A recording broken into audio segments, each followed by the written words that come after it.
அலங்காநல்லூரில் ஜல்லிக்கட்டிற்கு ஆதரவு தெரிவித்தவர்கள் கைது செய்யப்பட்டதற்கு எதிர்ப்பு தெரிவித்து சென்னை மெரினா கடற்கரையில் போராட்டம் நடத்தி வருபவர்களுடன் எழும்பூர் வருவாய் கோட்டாட்சியர் சிவருத்ரையா பேச்சுவார்த்தை நடத்தி வருகிறார். ஜல்லிக்கட்டுக்கு அனுமதி வழங்க கோரி மதுரை மாவட்டம் அலங்காநல்லூரில் தொடர்ந்து போராட்டம் நடந்து வருகிறது. இதற்கிடையே போராட்டத்தில் ஈடுபட்டவர்களை இன்று காலை போலீசார் கைது செய்தனர். இதை கண்டித்து சென்னை மெரினா கடற்கரையில் ஏராளமான இளைஞர்கள் திரண்டனர். அவர்கள் காலையில் இருந்து தொடர்ச்சியாக போராட்டம் நடத்தி வருகின்றனர். கைகளில் பதாகைகளை ஏந்தியபடி முழக்கங்களை எழுப்பி வருகின்றனர். போராட்டத்தினருடன் போலீசார் நடத்திய பேச்சுவார்த்தை தோல்வியில் முடிந்தது. முதல்வர் பன்னீர்செல்வம் தங்களிடம் பேச்சுவார்த்தை நடத்தும் வரை போராட்டத்தை கைவிட முடியாது என்று இளைஞர்கள் தெரிவித்துள்ளனர். இங்க தொடர்ந்து பெண்கள், குழந்தைகள் எல்லாருமே இளைஞர்கள் தமிழனுக்காக போராடிட்டு இருக்கோம். இது வெறும் ஜல்லிக்கட்டுக்கான போராட்டம் கிடையாது, ஒரு தமிழன் பண்பாட்டுக்கான கலாச்சாரத்துக்கான போராட்டம்.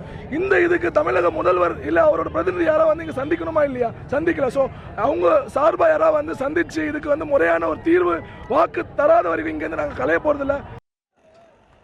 முதலமைச்சர் பன்னீர்செல்வம் நேரில் தங்களுடன் பேச்சுவார்த்தை நடத்த வேண்டும் என போராட்டக்காரர்கள் கோரிக்கை விடுத்த நிலையில் சென்னை எழும்பூர் வருவாய் கோட்டாட்சியர் சிவருத்ரையா மெரினாவிற்கு வந்தார். அங்கு போராட்டத்தில் ஈடுபட்டுள்ள மாணவர்கள், இளைஞர்களுடன் அவர் பேச்சுவார்த்தை நடத்தி வருகிறார். தொடர்ந்து 16 மணி நேரமாக சென்னை மெரினாவில் போராட்டம் நீடித்து வருகிறது.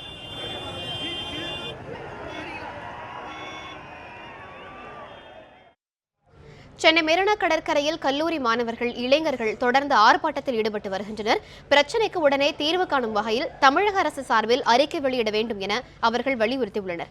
இதுகுறித்து போராட்ட களத்திலிருந்து நமது செய்தியாளர் சுபாஷ் அளித்த கூடுதல் விவரங்களை இனி பார்க்கலாம்.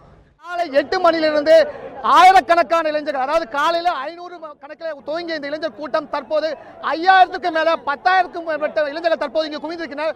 தொடர்ச்சியாக தங்களுடைய கருத்துக்களை பதிவு செய்திருக்கிறார். அவருடைய முக்கிய கோரிக்கை கைது செய்யப்பட்டவர்கள் விடுதலை செய்யப்பட வேண்டும். அதே சமயத்தில் மத்திய மாநில அரசுகள் ஜல்லிக்கட்டு விஷயத்தில் ஒரு உறுதியான முடிவை அறிவிக்கப்பட வேண்டும். அது மட்டுமல்லாமல் தற்போது காவல்துறையினர் நடத்திய பேச்சுவார்த்தையில் கலந்து செல்லுமாறு என்று குறிப்பிட்டும் தாங்களுக்கு ஒரு உறுதியான முடிவு கிடைக்கும் வரை இந்த போராட்டத்திலிருந்து பின்வாங்க மாட்டோம் என்று சொல்லியிருக்கிறார்கள். நேற்று அலங்காநல்லூரில் எப்படி 20 மணி நேரம் போராட்டம் நடத்தினாரோ அதே போன்று போராட்டம் நடத்த நாங்கள் தயாராக இருக்கிறோம். அதே சமயத்தில் அரசு தரப்பிலிருந்து எங்களுக்கு உறுதியான தகவல் வர வேண்டும். அரசு சார்பிலிருந்து எங்களுக்கு உறுதியான ஒரு நபர் பேச வேண்டும். முன்னதாக அவர்கள் முதலமைச்சர் ஒரு உறுதியான ஆதரவை அளித்து அறிக்கை தர வேண்டும் என்று தெரிவித்திருந்தார்கள். தற்போது அரசு தரப்பிலிருந்து ஒரு அறிக்கையாக வெளியிட வேண்டும் என்று அவர்கள் தெரிவிக்கிறார்கள். இந்த நிலையில் இந்த போராட்டம் தொடர்ச்சியாக போராடி கொண்டிருக்கிறார்கள். நீங்கள் பார்க்கும் காட்சியை பார்த்தால் தொடர்ச்சியாக இளைஞர்கள் இது ஒரு சிறு கூட்டம் அல்ல, தொடர்ச்சியாக இந்த மணியிலிருந்து கிட்டத்தட்ட 1/2 கிலோமீட்டர் தூரத்திற்கு இளைஞர்கள் கூட்டம் இருப்பதை நாம் காண முடிகிறது. தற்போது இங்கு பெண்களும் தொடர்ச்சியாக தங்கள் போராட்டத்துக்கு வலு சேர்க்க தொடர்ச்சியாக தங்கள் கருத்துக்களை பதிவு செய்து வந்திருக்கிறார்கள். இந்த போராட்டம் எப்படி போயிட்டு இருக்கு, நீங்க என்ன நினைக்கிறீங்க, என்ன விஷயம் செய்யணும்னு நினைக்கிறீங்க? நான் காலையில 7 மணிலேருந்து இங்க இருக்கிறேன். காலையிலேருந்து எந்த அரசியல்வாதி இங்க வரல. இத்தனை இளைஞர்கள் நாங்கள் எல்லாம் சும்மா இருக்கோம்னு நினைச்சிட்டு இருக்கீங்களா? நீங்க மட்டும் யாரும் வரலினா இந்த போராட்டம் இதோட நிக்காது. எத்தனை நாள் நீங்க எங்களுக்கு இன்னைக்கே முடிவு வேணும். அதுதான் எங்களோட ஒரு கோரிக்கை. இன்னைக்கு எங்களுக்கு முடிவு வேணும். அரசியல்வாதிங்க வாங்க, எங்களோட கோரிக்கையை கேளுங்க. இந்த போராட்டம் இதோட முடிய போறது கிடையாது. நாங்க நைட்டு 1 மணி இருந்தாலும் சரி, ஒரு 3 நாள் ஆனாலும் சரி, இங்கதான் உட்காருமே தவிர போராடுவோம். உயிர் இருக்க வரைக்கும் போராடுவோம். ஜல்லிக்கட்டு நடத்த கோரிய போராட்டத்தில் அலங்காநல்லூரில் கைது செய்யப்பட்டு திருமண மண்டபங்களில் அடைத்து வைக்கப்பட்டவர்களில் பெரும்பாலானோர் வெளியே வர மறுத்து தொடர் போராட்டத்தில் ஈடுபட்டு வருகின்றனர். ஜல்லிக்கட்டு நடத்த வலியுறுத்தி தமிழகம் முழுவதும் போராட்டங்கள் வெடித்துள்ளன.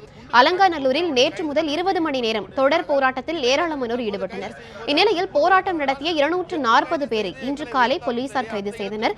அவர்களை சோழவந்தான், வாடிப்பட்டியில் உள்ள திருமண மண்டபங்களில் தங்க வைத்தனர். சோழவந்தானில் திருமண மண்டபத்தில் அடைத்து வைக்கப்பட்ட 35 பேரில் 7 பேர் விடுவிக்கப்பட்டுள்ளனர். எனினும் மீதமுள்ளவர்கள் கோரிக்கையை வலியுறுத்தி வெளியே வர மறுத்து வருகின்றனர். இதேபோல வாடிப்பட்டியில் திருமண மண்டபத்தில் அடைத்து வைக்கப்பட்டிருந்த 205 பேரையும் போலீசார் விடுவித்தனர். ஆனாலும் ஜல்லிக்கட்டுக்கு அனுமதி வழங்க கோரி வெளியே வர மறுத்து போராட்டத்தை தொடர்ந்து வருகின்றனர். மத்திய அரசு நினைத்திருந்தால் ஜல்லிக்கட்டை நடத்தி இருக்கலாம் என அவர்கள் தெரிவித்தனர். என்னன்னா கிட்டத்தட்ட நம்ம மத்திய அரசு கண்டிப்பாக நினச்சிருந்தா இந்த ஜல்லிக்கட்டை நடத்திருக்கலான்றது எல்லாருக்குமே தெரிய வருது. அதனால அவங்க ஏன் இன்னும் ஸ்டெப் எடுக்கலன்றது ஒரு கேள்வியாக இருந்தாலும், இப்போ பார்த்திங்கன்னா சென்ட்ரல் கவர்மெண்ட் தான் சொல்லியிருக்காங்க, பேன் பண்ணியிருக்காங்கன்னு சொல்கிறாங்க. ஏன் அப்புறம் எங்களை ஸ்டேட் கவர்மெண்ட் எங்களை அரெஸ்ட் பண்ணணும்? நேற்று நாங்கள் எதுவுமே பண்ணலையே. இதனிடையே வாடிப்பட்டியில் போராட்டத்தில் ஈடுபட்டுள்ளவர்களுடன் நாம் தமிழர் கட்சியின் ஒருங்கிணைப்பாளர் சீமான், இயக்குனர் அமீர் ஆகியோர் நேரில் சந்தித்து தங்களது ஆதரவை தெரிவித்தனர். மாணவர்கள் இந்த போராட்டத்தை நாங்கள் எப்படியே நீர்த்து போக விட மாட்டோம். இதை நாங்கள் மீண்டும் எங்களை எங்கே கைது செஞ்சீங்களோ அதே அலங்காநல்லூரில் கொண்டு போய் இறக்கி விடுங்க. அந்த உத்தரவாதம் இருக்கும் பட்சத்தில் தான் நாங்கள் இருந்து வெளியில் போவோம் அப்படின்ற ஒரு சூழல் இருக்குது. அதனால் மாணவர்கள் ரொம்ப உறுதியாக இருக்காங்க. ஸோ மாணவர்களுடைய உறுதியை அவங்களுடைய கோரிக்கையை நிறைவேற்றுவதற்கு இந்த நிமிடம் வரைக்கும் யாரும் செவி சாய்க்கலைன்றது தான் முக்கியமானது. ஜல்லிக்கட்டுக்கு ஆதரவாக தமிழகம் முழுவதும் பல்வேறு பகுதிகளில் இன்று போராட்டம் நடைபெற்றது. இதில் நூற்றுக்கணக்கானோரை போலீசார் கைது செய்தனர். சேலம் மாவட்டம் கூலமேடு பகுதியில் தடையை மீறி மஞ்சு விரட்டு போட்டி நடைபெற்றது. தகவல் அறிந்து வந்த போலீசார் மஞ்சு விரட்டு நடத்தியவர்களை தடியடி நடத்தி கலைத்தனர்.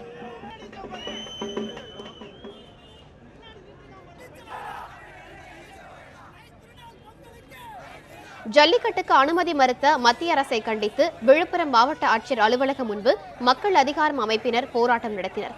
காளைகளுடன் திரண்ட போராட்டத்தினர் மஞ்சு விரட்டு நடத்த முயன்றனர். போராட்டக்காரர்களை இழுத்துச் சென்று போலீசார் கைது செய்தனர். ஜல்லிக்கட்டுக்கு ஆதரவாக அலங்காநல்லூரில் கைது செய்யப்பட்டவர்களை விடுவிக்க கோரியும் பீட்டா அமைப்புக்கு எதிர்ப்பு தெரிவித்தும் தஞ்சை மாவட்டம் கும்பகோணத்தில் மனித சங்கிலி போராட்டம் நடைபெற்றது. உச்சிப்பிள்ளையார் கோவிலில் தொடங்கிய போராட்டத்தில் கலந்து கொண்டவர்கள் சுமார் 1 கிலோமீட்டர் தூரம் வரை அணிவகுத்து நின்று முழக்கங்களை எழுப்பினர். தமிழகத்தில் ஜல்லிக்கட்டுக்கு ஆதரவு போராட்டத்தில் கைது செய்யப்பட்டவர்களை விடுவிக்க கோரி புதுச்சேரி அண்ணா சிலை முன்பு கல்லூரி மாணவர்கள் போராட்டம் நடத்தினர். கோயம்புத்தூரில் ஜல்லிக்கட்டுக்கு ஆதரவாக நடந்து வரும் போராட்டத்தில் ஏராளமான இளைஞர்கள் கலந்து கொண்டுள்ளனர். இப்போராட்டத்தில் சமூக சேவகரும் மாற்றுத்திறனாளியுமான ஜெகதீஷ் என்பவர் பங்கேற்றுள்ளார். அவரிடம் நமது செய்தியாளர் பிரசாந்த் நடத்திய கலந்துரையாடலை இப்போது பார்க்கலாம். வணக்கம். இந்த கூட்டத்திற்கு நீங்க கலந்து கொண்டிருக்க ஆதரவு தெரிவிக்கிற காரணங்கள் என்ன சார்? நான் இங்கே கோயம்புத்தூரில் இருக்கேன். இங்கே நிறைய சமூக பணிகளில் பல்வேறு அறக்கட்டளையினர் என்ஜிஓக்கள் கூட சேர்ந்து வேலை செஞ்சுட்டு இருக்கிற சமயத்தில் என்னால் இளைஞர்கள் கூட நிறையா நேரம் ஸ்பெண்ட் பண்ண முடியும். நிறையா கல்லூரி மாணவர்கள் கூட கலந்துரையாடல், அவங்களுக்கான சுய முன்னேற்ற வகுப்புகள்லாம் எடுத்துக்கிட்டு இருக்கேன். அப்படி இருக்கும்போது தமிழகம் முழுக்க நடந்துக்கிட்டு இருக்க இந்த தன்னெழுச்சியான ஒரு உரிமை போராட்டம், நம்மளுடைய உரிமையை பாதுகாக்கணும், காப்பாற்றணும் அப்படிங்கிற இந்த போராட்டத்துக்கு மேலும் வலு சேர்க்கணும், அவங்களுக்கு தன்னம்பிக்கை ஊட்டணும் அப்படிங்கிற காரணத்துக்காக நாங்கள் கலந்துக்கிட்டு இருக்கேன். ஏன்னா இப்போது நடந்துக்கிட்டு இருக்க இந்த அடக்குமுறைகளை மீறி செயல்பட இளைஞர்களுக்கும் மாணவர்களுக்கும் ஒரு பெரிய தன்னம்பிக்கை தேவைப்படுது. அந்த தன்னம்பிக்கை என்னால் கண்டிப்பாக ஒரு முடிந்தளவு தர முடியும் அப்படிங்கிற ஒரு காரணமாகவும், அதையும் தாண்டி மாணவர்களோடு நான் நிற்கிறேங்கிறப்போ அது எனக்குமே ஒரு ரொம்ப பெரிய ஒரு ஆப்பர்ச்சுனிட்டி. ஏன்னா என்னால் தனியாக ஒரு விஷயத்தை செய்ய முடியாது. ஆனால் கண்டிப்பாக எல்லாரும் கூட சேர்ந்து நம்ம உரிமையை மீட்டெடுக்கிற போராட்டத்தில் கலந்துக்க வாய்ப்பு, அதனால இந்த வாய்ப்பை எக்காந்து கொண்டு தவறு விடக்கூடாது அப்படின்னு இங்கே வந்திருக்கேன்.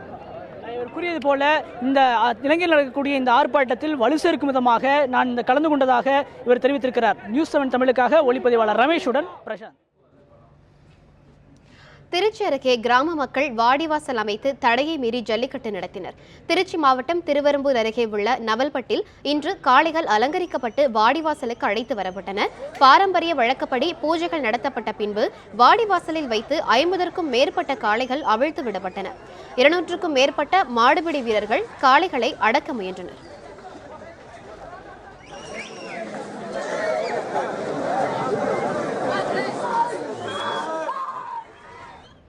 தமிழகத்தில் 1965ஆம் ஆண்டு நடைபெற்ற ஹிந்தி எதிர்ப்பு போராட்டத்தை போன்ற கிளர்ச்சி எழும் சூழல் தற்போது மீண்டும் உருவாகியுள்ளதாக திமுக செயல் தலைவர் ஸ்டாலின் தெரிவித்துள்ளார். சென்னையில் உள்ள டிஜிபி அலுவலகத்திற்கு திமுக நிர்வாகிகளுடன் வந்த ஸ்டாலின் அலங்காநல்லூர் பகுதியில் கைது செய்யப்பட்டவர்களை விடுவிக்க வேண்டும் என மனு அளித்தார். இதனைத் தொடர்ந்து சென்னை மெரினா கடற்கரை பகுதியில் போராட்டம் நடத்தி வருபவர்களை ஸ்டாலின் நேரில் சந்தித்தார். அப்போது செய்தியாளர்களிடம் பேசிய அவர், போராட்டம் நடத்தியதற்காக கைதானவர்களை உடனடியாக தமிழக அரசு விடுதலை செய்ய வேண்டும் என்றும் தெரிவித்தார். 1965ஆம் ஆண்டு தமிழகத்தில் எழும்பிய அந்த கிளர்ச்சி, அந்த போராட்ட தன்மை இப்பொழுது மீண்டும் தமிழகத்தில் தலை தூக்க தொடங்கியிருக்கிறது. ஆகவே இதை பார்த்தாவது மத்தியில் இருக்கக்கூடிய அரசும் மாநில இருக்கக்கூடிய அரசும் தீவிரமான முயற்சியில் ஈடுபட்டு எப்படியாவது இந்த தை மாதம் முடிவடைவதற்குள்ளாக ஜல்லிக்கட்டு போட்டியை முறையான அனுமதி பெற்று நடத்துவதற்கான சூழ்நிலையை ஏற்படுத்தி தர வேண்டும் என்று நான் கேட்டுக்கொள்கிறேன். ஜல்லிக்கட்டு போட்டிக்கு தடை விதிப்பது தமிழர்கள் கலாச்சாரத்தின் மீது நடத்தப்பட்ட தாக்குதல் என்று இந்திய கம்யூனிஸ்ட் கட்சியின் தேசிய செயலாளர் டி ராஜா குற்றம் சாட்டியுள்ளார். ஜல்லிக்கட்டு நடத்த கோரி தமிழகம் முழுவதும் போராட்டங்கள் வலுத்துள்ளன.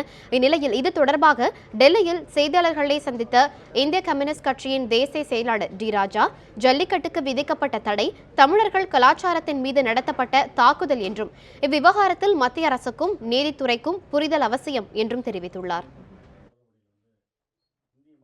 கலாச்சாரம் பாரம்பரியம் சார்ந்த ஒரு பிரச்சனை. இந்தியா ஒரே கலாச்சாரத்தை கொண்ட ஒரு நாடு அல்ல.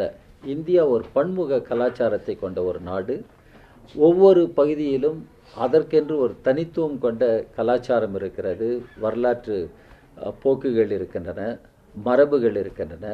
அவற்றை உள்வாங்கிக் கொண்டு ஒரு நாடாக இந்தியா முன்னேற வேண்டும்.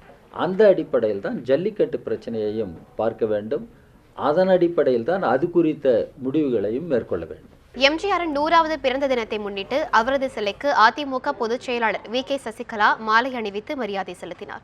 மறைந்த முன்னாள் முதலமைச்சர் எம்ஜிஆரின் 100வது பிறந்த தினம் அதிமுக சார்பாக இன்று சிறப்பாக கொண்டாடப்பட்டது. சென்னை ராயப்பேட்டையில் அதிமுக தலைமை அலுவலகத்தில் அமைந்துள்ள எம்ஜிஆர் உருவ சிலைக்கு அக்கட்சியின் பொதுச் செயலாளர் வி.கே. சசிகலா மாலை அணிவித்து மரியாதை செலுத்தினார். அப்போது எம்ஜிஆரின் 100ஆண்டு இதழை சசிகலா வெளியிட அதனை அதிமுக அவைத்தலைவர் மதுசூதனன் பெற்றுக்கொண்டார். அதனைத் தொடர்ந்து எம்ஜிஆர் நினைவு தபால் தலையை வி.கே. சசிகலா வெளியிட அதனை முதலமைச்சர் ஓ பன்னீர்செல்வம் பெற்றுக்கொண்டார். இந்நிகழ்ச்சியில் கட்சியின் முக்கிய நிர்வாகிகள் மற்றும் அமைச்சர்கள் பங்கேற்றனர். இதனைத் தொடர்ந்து ராமாபுரத்தில் உள்ள எம்ஜிஆர் நினைவு இல்லத்திற்கு சென்ற வி.கே. சசிகலா இல்லத்தை சுற்றி பார்த்தார். அங்கு அதிமுக கொடியை ஏற்றி வைத்த அவர் புதியதாக நிறுவப்பட்டுள்ள எம்ஜிஆர் சிலையை திறந்து வைத்தார். அதனைத் தொடர்ந்து ராமாபுரத்தில் உள்ள காது கேளாதோர் பள்ளிக்கு சென்ற சசிகலா மாணவர்களுக்கு 165 பயனாளிகளுக்கு 18,94,400 மதிப்புள்ள நலத்திட்ட உதவிகளை வழங்கினார். அதனைத் தொடர்ந்து எம்ஜிஆர் குறித்த கருத்தரங்கம் நடைபெற்றது. இந்நிகழ்ச்சியினை வி.கே. சசிகலா குத்துவிளக்கு ஏற்றி தொடக்கி வைத்தார்.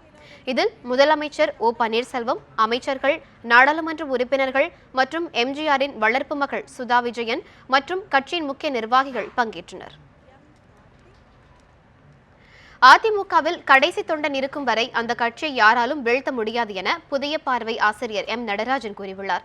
எம்ஜிஆரின் 100வது பிறந்த நாள் விழாவை ஒட்டி தஞ்சை ரயில் நிலையத்தில் உள்ள எம்ஜிஆர் சிலைக்கு அதிமுகவினர் மாலை அணிவித்து மரியாதை செலுத்தினர். இந்த நிகழ்ச்சியில் புதிய பார்வை ஆசிரியர் நடராஜனும் எம்ஜிஆர் சிலைக்கு மாலை அணிவித்து மரியாதை செய்தார். பின்னர் செய்தியாளர்களிடம் பேசிய அவர், மறைந்த முதலமைச்சர் ஜெயலலிதா இல்லாமல் எம்ஜிஆர் 100ஆண்டு விழாவை கொண்டாடுவது வருத்தமாக உள்ளதாக கூறினார்.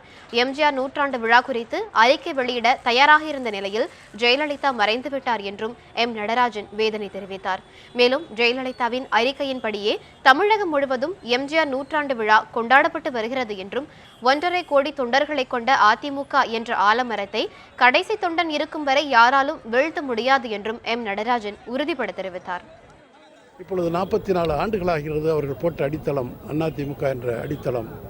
அது மேலும் மேலும் வலுப்பெற்று வருங்காலத்தில் உள்ள இளைஞர்கள், லட்சோபலட்சம் தொண்டர்கள் இன்னும் அந்த நினைவை எடுத்து செல்வார்கள் என்ற நம்பிக்கை எனக்கு இருக்கிறது. கடைசி தொண்டன் இருக்கிறவையில் இந்த அதிமுக என்ற ஆர்சமரம், ஆலமரம் யாராலும் வீழ்த்த முடியாத மரமாக வேரூன்றி இருக்கிறது என்று கூறி அதிமுகவின் உண்மை விசுவாசிகள் பாஜகவுக்கு வர வேண்டும் என பாஜகவின் தேசிய செயலர் ஹெச் ராஜா வலியுறுத்தியுள்ளார். சிவகங்கை மாவட்டம் காரைக்குடியில் செய்தியாளர்களிடம் பேசிய அவர், அதிமுகவின் உட்கட்சி விவகாரங்களில் பாஜக எந்த விதத்திலும் தலையிட்டதில்லை என்றும் குறிப்பிட்டார். பாஜக குறித்து நடராஜன் மற்றும் திவாகரன் பேச்சு வன்மையாக கண்டிக்கத்தக்கது என்றும் தெரிவித்தார். திரு எம்ஜிஆர் அவர்களின் வழித்தோன்றல்கள், எம்ஜிஆரால் உருவாக்கப்பட்டவர்கள், செல்வி ஜெயலலிதா அவர்களின் விசுவாசிகள், இவங்க எல்லாருமே நல்லவங்க, தமிழ்நாடு ஒற்றுமையாக இருக்கும்னு நினைக்கக்கூடியவர்கள். வாருங்கள் மோடி தலைமை ஏற்க. தமிழகத்திலே 2 நாத்திக கட்சிகள் இருக்க முடியாது, 2 குடும்ப ஆட்சி கட்சிகள் இருக்க முடியாது. தமிழகம் காப்பாற்றப்பட்டாக வேண்டும். இந்திய நாட்டின் ஒரு பகுதியாக தமிழகம் என்றென்றும் இருக்கும். அதை நிரூபிப்பதற்காக வாருங்கள் மோடி தலைமை ஏற்போம், உலகத் தலைவன். ஹோசூர் அருகே ஊருக்குள் புகுந்த காட்டு யானைகளை பொதுமக்கள் உதவியோடு வனப்பகுதிக்கு வனத்துறையினர் விரட்டினர். கர்நாடக மாநிலம் பன்னார்கட்டாவிலிருந்து கிருஷ்ணகிரி மாவட்டம் தேன்கனிக்கோட்டை வனப்பகுதியில் முகாமிட்டிருந்த 100க்கும் மேற்பட்ட யானைகளில் 40 யானைகள் நேற்று முன்தினம் இரவு ஹோசூர் சானமாவு வனப்பகுதிக்கு இடம்பெயர்ந்தன. இந்த யானைகள் நேற்றிரவு போடூர் பள்ளம் அருகில் உள்ள ராமாபுரம், பிள்ளை கொத்தூர், குக்களப்பள்ளி போன்ற கிராமங்களுக்குள் புகுந்து நெற்பயிர்களை சேதப்படுத்தின. இதில் 35 யானைகள் அதிகாலை விடியும் முன்பே வனப்பகுதிக்கு சென்ற நிலையில் 5 யானைகள் மட்டும் வனப்பகுதிக்கு செல்லாமல் நீண்ட நேரமாகியும் ஊருக்குள் இருந்தது. இதனால் அச்சமடைந்த கிராம மக்கள் வனத்துறைக்கு தகவல் அளித்தனர். இதனையடுத்து சம்பவ இடத்திற்கு விரைந்த வனத்துறையினர் பொதுமக்கள் உதவியுடன் யானைகளை போடூர் பள்ளம் வனப்பகுதிக்கு விரட்டினர். காட்டு யானைகளால் நெற்பயிர்கள் சேதமடைந்ததால் பாதிக்கப்பட்ட விவசாயிகள் இழப்பீடு வழங்க வேண்டும் என அரசுக்கு கோரிக்கை விடுத்துள்ளனர். சத்குரு தியாகராஜரின் 170வது ஆராதனை விழாவில் ஒரே நேரத்தில் 500க்கும் மேற்பட்ட இசைக்கலைஞர்கள் பங்கேற்று கீர்த்தனைகளை பாடினர். சங்கீத மும்மூர்த்திகளில் ஒருவரான சத்குரு ஸ்ரீ தியாகராஜரின் 170வது ஆராதனை விழா தஞ்சை மாவட்டம் திருவையாற்றில் நடைபெற்று வருகின்றது. திருவையாறு காவிரி கரையில் உள்ள அவரது சமாதியில் கடந்த 13ஆம் தேதி தொடங்கிய ஆராதனை விழாவின் முக்கிய நிகழ்வான பஞ்சரத்ன கீர்த்தனைகள் நிகழ்ச்சி இன்று நடைபெற்றது. இதனை ஒட்டி நாடெங்கிலும் இருந்து வந்திருந்த பிரபல இசைக்கலைஞர்கள் ஒரு சேர தியாகராஜரின் கீர்த்தனைகளை பாடி இசை அஞ்சலி செலுத்தினர்.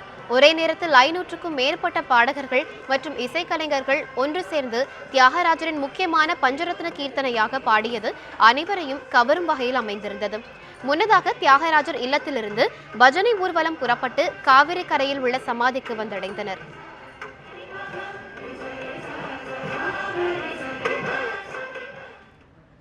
கேரள அரசு பவானி ஆற்றின் குறுக்கே தடுப்பணை கட்டுவதை கண்டித்து மதுக்கரை வட்டத்திற்கு உட்பட்ட கக சாவடியில் கேரள அரசு பேருந்தை வழிமறித்து மதிமுகவினர் சாலை மறியலில் ஈடுபட்டனர். ஆனைக்கட்டியில் இருந்து 30 கிலோமீட்டர் தொலைவில் உள்ள தேக்குட்டை என்ற இடத்தில் பவானி ஆற்றின் குறுக்கே கேரள அரசு அணை கட்டி வருகிறது. இதை கண்டித்து மதிமுகவினர் கோவை மதுக்கரை வட்டம் கக சாவடியில் போராட்டத்தில் ஈடுபட்டனர். அப்போது அவ்வழியாக வந்த கேரள அரசு பேருந்தை வழிமறித்த மதிமுகவினர் கேரள அரசுக்கு எதிராக கோஷங்களை எழுப்பினர். இவ்விவகாரத்தில் கேரள அரசை கண்டித்து வரும் 20ஆம் தேதி மதிமுக பொதுச் செயலாளர் வைகோ தலைமையில் ஆர்ப்பாட்டம் நடைபெறும் என போராட்டத்தில் ஈடுபட்டவர்கள் தெரிவித்தனர். பின்னர் சாலை மறியலில் ஈடுபட்ட 30க்கும் மேற்பட்ட மதிமுகவினரை போலீசார் கைது செய்தனர். தேனி அருகே பொங்கல் விழாவின் போது இரு பிரிவினர் இடையே ஏற்பட்ட மோதலில் 8 பேர் படுகாயமடைந்தனர். இதனால் அப்பகுதியில் போலீசார் குவிக்கப்பட்டனர். தேனி அருகே உள்ள வீரபாண்டி பகுதியில் பொங்கல் விழாவை முன்னிட்டு விளையாட்டுப் போட்டிகள் நடைபெற்றது. இதில் ஒரு சமூகத்தை சேர்ந்த இளைஞர்கள் குடிபோதையில் சண்டையிட்டுள்ளனர்.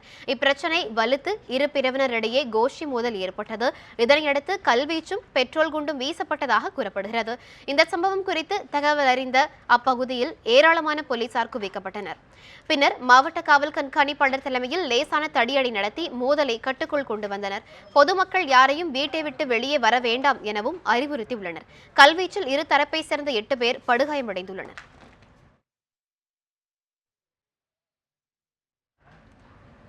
இத்துடன் 8 மணி செய்தி அறிக்கை நிறைவுற்றது.